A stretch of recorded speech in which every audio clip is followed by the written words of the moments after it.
Fala galera, aqui é o André do Minutos Psíquicos para mais um vídeo sobre o julgamento envolvendo Johnny Depp e Amber Heard. A essa altura do campeonato você deve estar sabendo que o julgamento já terminou, que o júri já emitiu uma conclusão. Caso você não tenha acompanhado essa fase final, resumindo, o júri foi favorável às acusações do Johnny Depp contra a Amber Heard e aí, por causa disso a Amber vai ter que pagar vários milhões de dólares para ele, não me lembro se são 10 ou 15 milhões, algo por aí. E de todas as acusações que a Amber levantou, teve uma que foi apoiada pelo júri, e por conta disso, o Johnny Depp também vai ter que pagar 2 milhões de dólares para ela. Só que independente desses milhões de dólares, eu acho que o principal ganho do Johnny Depp foi na sua reputação, e por outro lado, a principal perda da Amber Heard foi a sua reputação também, já que, de maneira geral, o Johnny Depp teve muito apoio popular. Eu pensei em fazer esse vídeo de hoje porque eu fiquei sabendo na semana passada que a Dr. Curry, lembra dela? Aquela psicóloga forense que já apareceu aqui no canal, eu reagi ao primeiro depoimento dela, e aí eu vi que na semana passada ela fez um novo depoimento com o objetivo de refutar muito do que a Dr. Hughes falou. E para caso você não esteja lembrando muito bem desses nomes, a Shannon Curry é a psicóloga forense contratada pela equipe do Johnny Depp, e a Dr. Hughes é a psicóloga forense contratada pela equipe da Amber Heard. As duas realizaram avaliações psicológicas com a Amber Heard, e tem vídeo aqui reagindo ao depoimento de cada uma delas no canal, e o que eu comentei no último vídeo foi que houve uma grande divergência quanto às conclusões principais de cada uma. E no depoimento da Dr. Hughes, ela fez várias críticas à Dr. Curry, e agora a Dr. Curry teve a chance de rebater muitas dessas coisas que ela falou. Então eu vou assistir alguns trechos da fala da Dr. Curry, e se você gostou da gente estar fazendo mais um vídeo sobre esse julgamento, clica no joinha aqui embaixo, comenta a sua opinião, inscreva-se no canal e siga a gente nas redes sociais.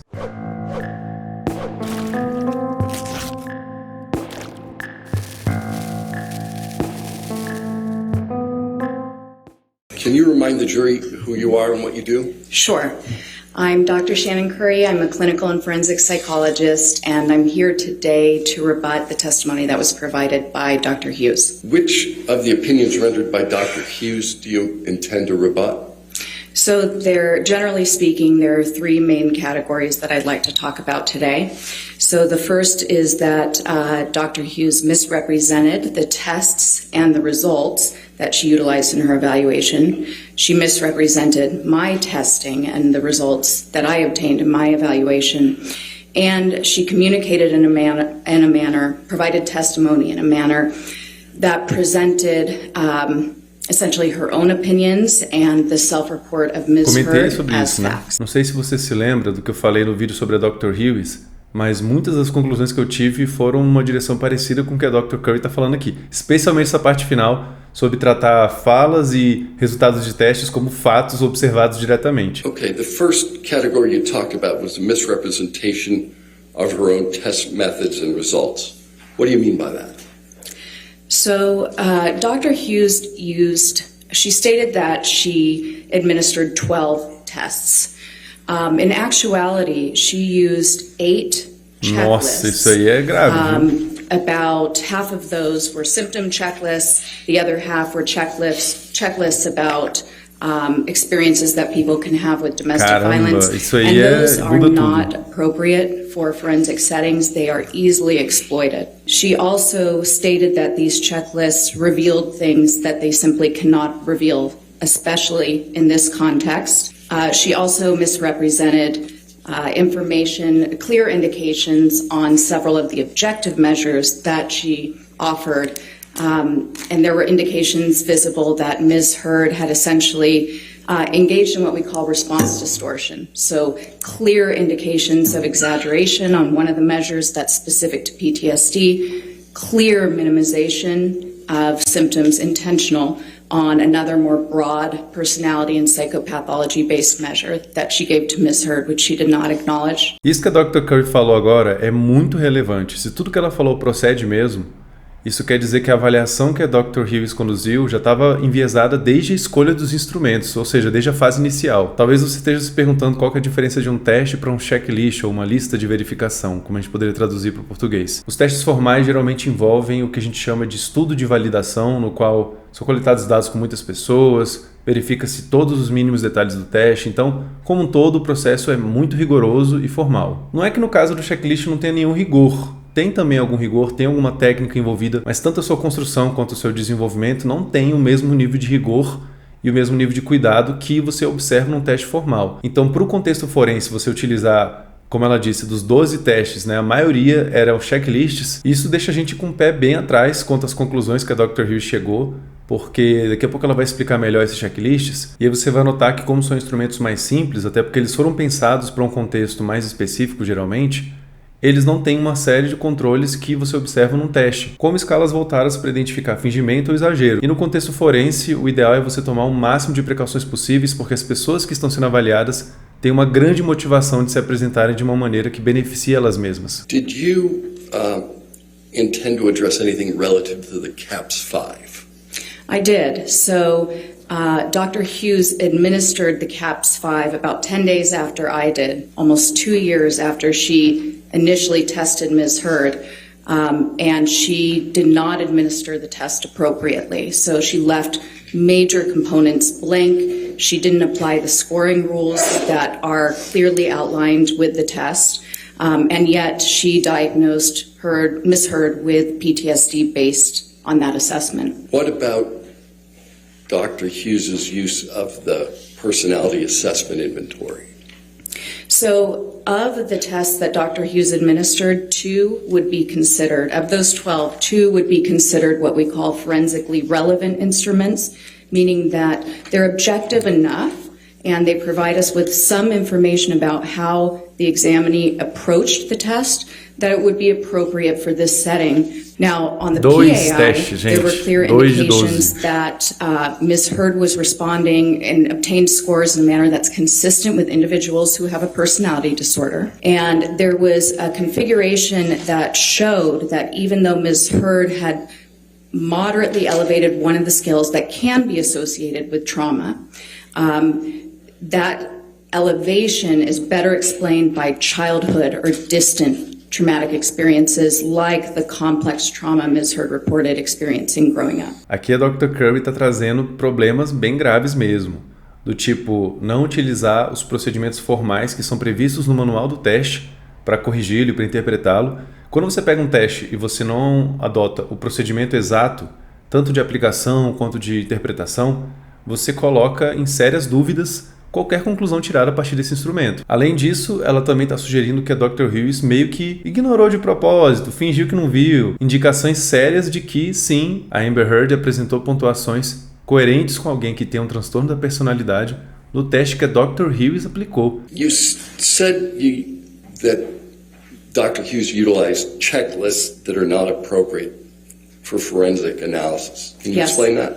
In any sort of forensic context, whether it's a civil or a criminal matter, a person who's being evaluated is going to have major incentive to present in a way that benefits the outcome of their case. So you always approach the examination, I believe Dr. Hughes said, with a healthy dose of skepticism. But that alone is not enough. We have to operationalize that. We actually have to administer very comprehensive objective tests that either control for attempts to manipulate the test results or reveal attempts to manipulate the test results, so that we're not just blindly accepting the results or the self-report of the examinee. Eu estou gostando muito dessa fala dela sobre os testes, porque muita gente tem uma noção de que o teste está lá, eu posso ler os itens e eu posso controlar o que eu vou responder. O que esses bobinhos não sabem é que muitos testes são feitos para não permitir que as pessoas tenham essa facilidade toda. E os instrumentos que elas utilizaram, o MMPI e o que a Dr. Hughes utilizou, têm mecanismos já desde a construção deles pensados para evitar que a pessoa consiga deduzir o que o item está avaliando, ou caso ela consiga deduzir e controle isso, né, de alguma forma manipule isso. Isso é possível de ser identificado também por meio de outras partes do teste. Então, responder um teste com total controle, total capacidade de manipulação não é tão simples assim quanto parece. Claro que depende do teste, depende do contexto, depende da pessoa, mas os testes são muito mais poderosos do que muita gente imagina. And then she gave the post-traumatic stress disorder checklist, and that is a screening instrument only. It contains every single symptom of PTSD. So there's a secondary danger here too. When you think about it, given that PTSD is the most frequently feigned and claimed diagnosis in civil courts, if you're handing somebody a checklist that lists every single symptom of PTSD, you're essentially teaching them all the little nuances that we're looking for to give that diagnosis. So she gave that to Ms. Hurd. Ms. Hurd endorsed most of the items, and Dr. Hughes diagnosed her with PTSD and substantiated that opinion by Ms. Hurd's checking those items on the PCL-5. Checklist pode ser utilizado, por exemplo, num contexto de psicoterapia. Então vamos supor que você é um psicoterapeuta e está conduzindo o tratamento de uma pessoa que tem transtorno de estresse pós-traumático. Você poderia utilizar um instrumento como esse para averiguar até que ponto que a pessoa está apresentando aqueles sintomas e em que intensidade ela está apresentando aqueles sintomas. Nesse contexto é muito mais difícil que a pessoa esteja ativamente tentando demonstrar, tentando provar que ela tem esse transtorno. Já no contexto forense, às vezes é exatamente isso que a pessoa está tentando fazer. Aí você chega, como a Dr. Hughes, e mostra um instrumento para essa pessoa que lista todos os sintomas do transtorno de estresse pós-traumático e pergunta para ela: e aí, tá sentindo isso daqui? Se a pessoa estiver motivada para demonstrar que ela tem esse transtorno, como era o caso da Amber Heard, vai ser muito simples para ela demonstrar isso através desse instrumento. Então eu achei muito boa essa fala da Dr. Curry, porque demonstra como é vulnerável um processo de avaliação quando você usa certos instrumentos que não foram pensados para o contexto no qual ele será aplicado. Our forensic ethics, our psychology ethics talk a lot about relevance. Is the test relevant to the purpose? And the danger assessment scale, its initial purpose was completely different. This was developed to show high risk factors for dangerousness and pretty much to help a female who is in an extremely abusive partnership, who is in the emergency room with extreme injuries, to stop rationalizing, because if she has to check off all the things that have happened that year that have been dangerous. Does he own a gun? Has he, I won't go into all of them, but the more she checks off, the more likely it is that she might realize that she is in imminent danger and then accept resources offered by the hospital and social work to protect her. That was the purpose of this scale. It was never intended to be used as a retrospective measure to look back in time and find out whether abuse was occurring based on one person's report years later in a litigation. Aqui a gente tem um bom exemplo de como que pode ocorrer o viés na avaliação psicológica. A Dr. Hughes pegou um instrumento que foi pensado para um contexto muito específico e aí ela simplesmente chegou e aplicou isso na Amber Heard. Só que pela natureza do instrumento ele já dirige a pessoa para saber que tipo de resposta ela tem que dar caso ela esteja querendo demonstrar que passou por uma situação de violência doméstica. O que não costuma ser o caso de uma pessoa que passou por uma situação de violência e que está no hospital com lesões, muitas vezes até assim, negando ou até defendendo a pessoa que causou as lesões. Aí você pega um instrumento desse que foi pensado para um contexto totalmente diferente do que a Amber Heard está vivendo e simplesmente fala para ela responder, pega os resultados, interpreta sem levar em conta esses fatores e chega a uma conclusão que é questionável. Então, é nesse tipo de momento que a gente consegue identificar um possível viés, quando a pessoa utiliza um instrumento que não foi pensado para aquele contexto. Só que também é possível existir viés em outros momentos. Eu estou só trazendo aqui que no momento da escolha dos testes você já pode ter uma possibilidade de viés e que não envolve o psicólogo ir lá maquiavelicamente manipular os resultados ou ocultar resultados. Let's look back at some of those domestic violence checklists that you were talking about. Did you see any problem with the use of those? Yes. What problems did you see? Doctor, first of all, they shouldn't be used. Eu deixei só esse trecho para reafirmar o ponto de que checklists não são apropriados para o contexto forense, porque depois dela falar isso, basicamente o que ela vai dizer é que tem muita motivação para controlar as respostas, para chegar a certas conclusões favoráveis para si próprio, que a gente tem que utilizar testes com mecanismos de controle, com mecanismos de identificação de viés. What test do you believe that Dr. Hughes failed to acknowledge response distortion on? So she administered the personality assessment inventory, which is similar to the test I gave the MMPI-2. On that test, there were clear indicators that Ms. Heard, very similar to the way she approached my MMPI, engaged in defensiveness. So what's interesting about Ms. Heard's approach to different tests is that it seems to be influenced by what we call the face validity of questions on the test. So if a test looks like it's measuring PTSD, you see exaggeration on her validity scales. If the test has less face valid questions, for instance, the personality assessment which Dr. Hughes administered, the MMPI-2 which I administered, where she can't quite figure out what the questions are asking, they seem really banal in general. On those, you see extreme defensiveness, minimization of any potential pathology, essentially presenting herself as perfect and free of any mental illness or personality disorder. And it puts quite high questions in the test that are so unusual. They might sound like PTSD, but even the most severe cases of PTSD don't have these symptoms. Ms. Hurd scored so highly on this that even if there is, although Dr. Hughes correctly said there tends to be a negative skew when people have the high levels of distress that's associated with PTSD, so sometimes people score higher on this even when they do have PTSD, she scored so high that that is effectively ruled out as a possibility. Alguns pontos sobre o que a Dr. Curry falou. Escala de validade, o que significa isso? É uma parte do instrumento que tem como objetivo identificar esses vieses, do tipo, a pessoa está minimizando muito, está exagerando os sintomas ou está tipo fingindo. Os instrumentos mais abrangentes de personalidade e psicopatologia que as duas psicólogos usaram tinham escalas de validade. E aí o que a Dr. Curry está falando é que a Dr. Hughes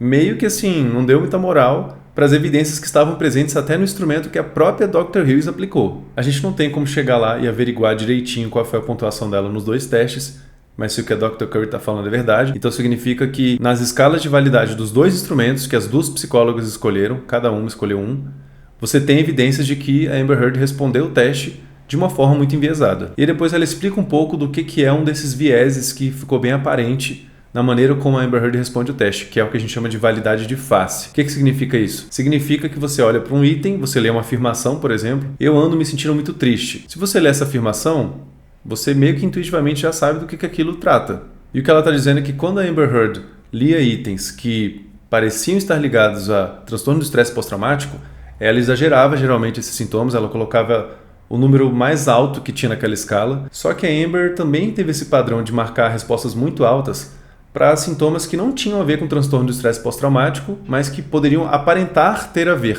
Na verdade, esses itens excessivos, eles são colocados em instrumentos como esse, exatamente para identificar a pessoa que está tentando demonstrar que tem uma condição psicológica que não tem. Okay, I think you said, in addition to the issues with her own testing, Dr. Hughes misrepresented your results. She did. Can you tell us how? I would say the main issue was that she said that Ms. Hurd obtained a normal profile on my MMPI-2. How do you disagree with Dr. Hughes relative to the profile? Okay, so the profile was not normal. So Ms. Hurd already had subtle elevations just by the test by itself as it came out. There were subtle elevations, but they were elevations that if the validity scales hadn't been as elevated as they were, you might have said this person has some traits, but this isn't necessarily at the level of a true pathology. However, Ms. Hurd elevated a scale that essentially is a defensiveness scale on this test. Ms. Hurd elevated this so much that it was far beyond the mean. And when this scale is elevated to the level that it is, you automatically understand that it is very likely that those clinical scales, I keep doing this because I'm seeing it in my head, it looks like sort of an ECT. It's sort of these peaks you see on a graph. And when you see these peaks, and you have this huge peak over here for the defensiveness scale, what you know is that these peaks are artificially, they've been lowered or suppressed based on the respondent being so defensive. They still detected what's likely there for her, but it's not as high as it should be. So you make an adjustment. And the recommendation is that anything at 60 or above, we call it a T-score of 60, or above is considered significant. Ms. Hurd's were already over 60, some were quite higher than that, and then you see a very clear profile. Nesse trecho, a Dr. Curry trouxe uma minúcia bem interessante sobre o teste, que é um procedimento de correção ou de ajuste. Ele deve ser aplicado toda vez que você observa a normalidade nas escalas de validade, que, como eu estava falando, são aquelas escalas colocadas dentro do teste para identificar certos vieses, como exagerar os sintomas ou minimizar. E aí, como tudo sugere que a pessoa que está respondendo o teste está subestimando ou superestimando a intensidade dos sintomas ou a quantidade de sintomas que ela está sentindo, aí você passa a considerar que mesmo pontuações que estejam abaixo daquele limiar que o teste previa como significativos, também podem ser significativos, já que se o viés não estivesse presente, provavelmente você observaria pontuações mais altas. Were there other results you believe Dr. Hughes to have misrepresented? Yes. So Dr. Hughes generally said that testing supported PTSD and that there was an etiology for her trauma of intimate partner violence. She did reference that essentially I can't remember if she said that the trauma symptom inventory indicated PTSD, but she did say that the elevation on that validity scale is consistent with PTSD, and that's simply not true.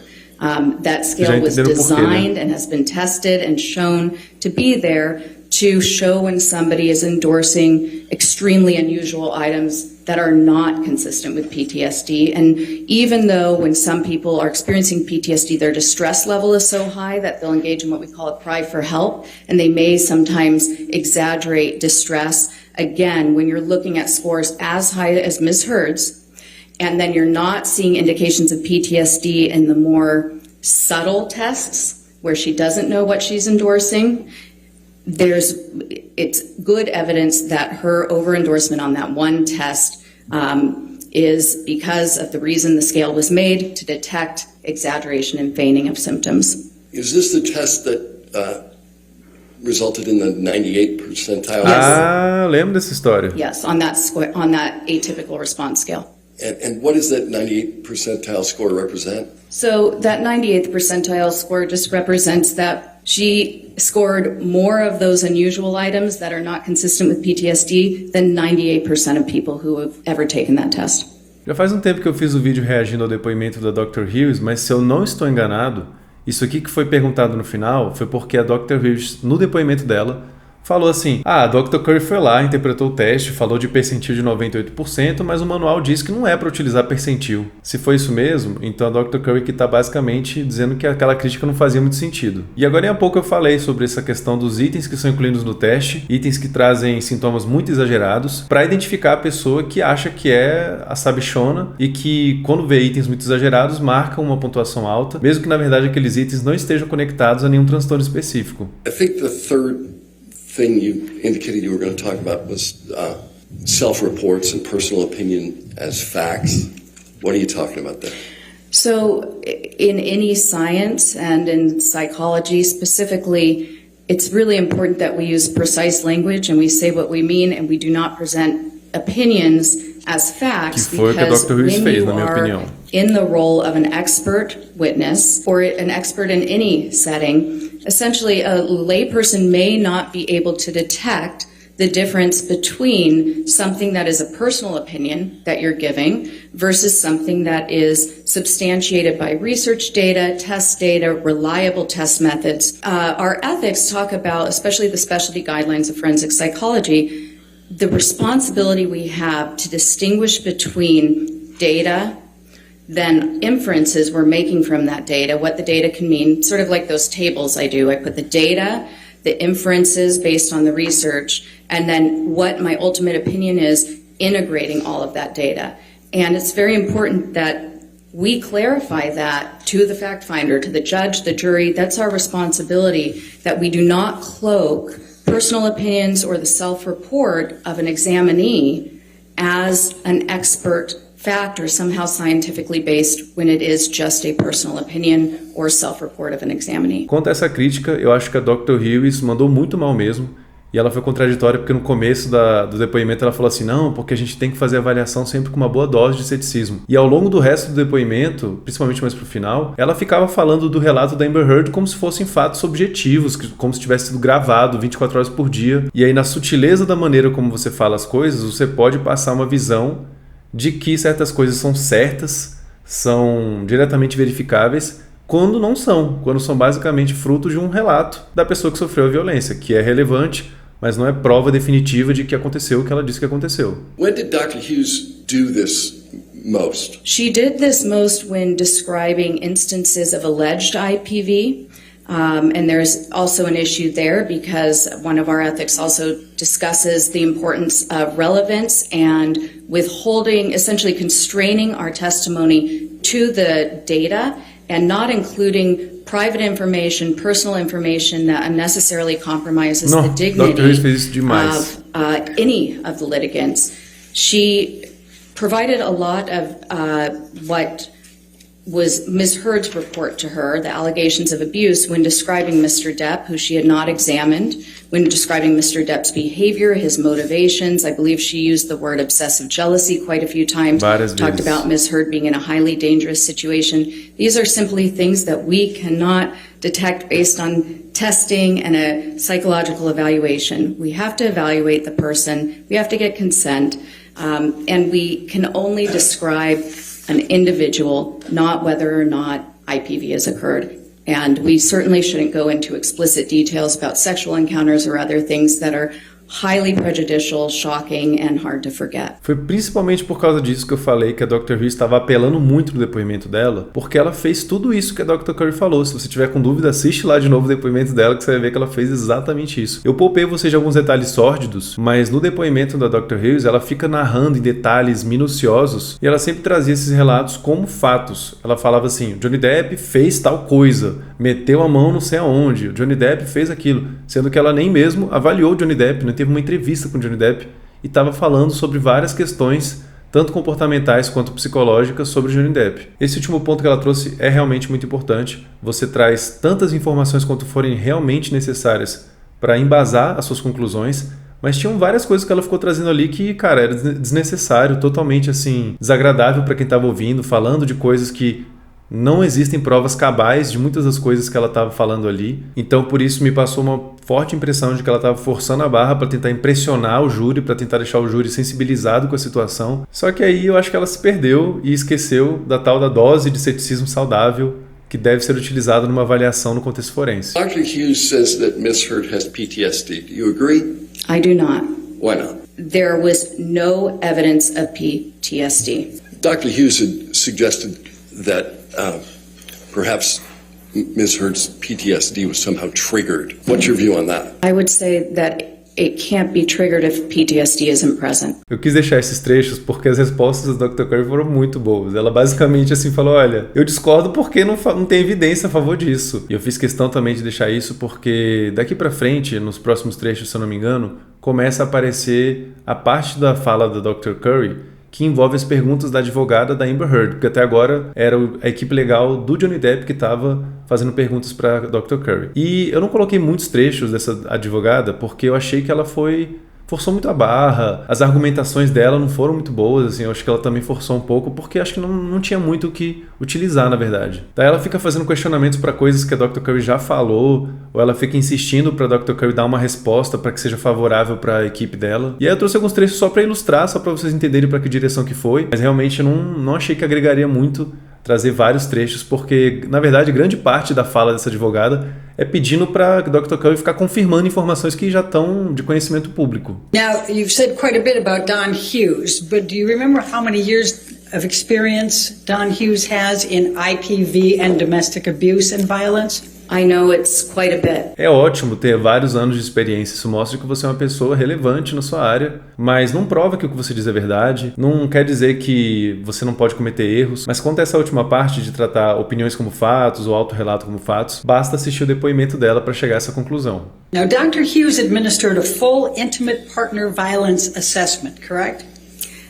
That's not a psychological assessment. We can't assess for intimate partner violence. That's an event. Dr. Hughes administered a full intimate partner violence assessment, correct? She stated that, and that's actually something I'm rebutting today. Okay. Uma coisa que eu achei que a Dr. Curry deixou bem claro e que deveria ser claro também para a advogada e para a Dr. Hughes, mas acho que não estava tão claro, é que você não pode chegar, chamar uma psicóloga e falar, descobre se está acontecendo ou se aconteceu há vários anos atrás violência doméstica. Esse tipo de violência, como a Dr. Curry falou, é um evento. Você pode constatá-lo da mesma maneira que você constata qualquer evento. Mas a avaliação psicológica ela vai ser voltada para o indivíduo. Você vai avaliar o indivíduo, não a existência ou não de um evento há muitos anos atrás. Se vocês lembrarem das coisas que eu falei no vídeo sobre a Dr. Hughes, eu estou bastante de acordo aqui com a grande maioria das coisas que a Dr. Curry falou. Tem coisa que não dá para concordar 100% porque não tem como verificar de forma independente. Se eu pudesse verificar as entrevistas, quais foram as pontuações dos testes, aí daria para chegar a uma conclusão comum ou não. Mas, especialmente quanto à maneira como a Dr. Hughes conduziu o depoimento dela, E eu concordo 100%, acho que ela vacilou muito. Só para fechar o raciocínio aqui sobre esse julgamento e sobre o papel dessas duas psicólogas forenses, não dá pra gente dizer aqui com toda a certeza do mundo o que aconteceu em termos de viés. Se houve viés das duas partes, se houve viés só da Dr. Hughes e nem tanto da Dr. Curry, mas eu vou dizer qual é a minha impressão geral. Eu acho que é muito difícil de não haver algum viés da parte das duas, mas a impressão que eu tenho é que da parte da Dr. Hughes isso está mais explícito, é mais fácil de ver. E algumas pessoas falaram assim,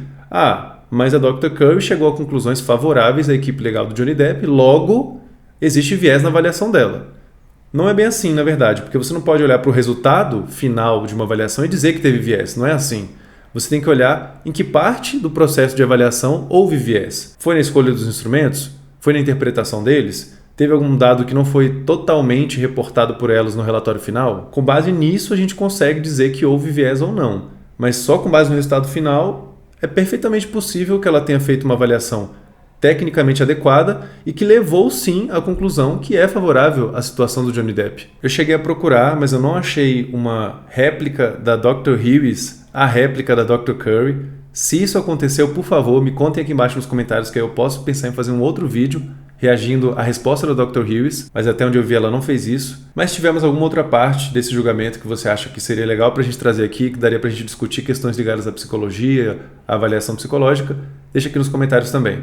E se você já assistiu os outros vídeos que a gente fez sobre esse julgamento, você sabe que deu muito trabalho fazer esse vídeo, então clica aqui no joinha se tiver gostado, comenta a sua opinião, inscreva-se no canal e não esquece de seguir a gente nas redes sociais, inclusive lá no TikTok.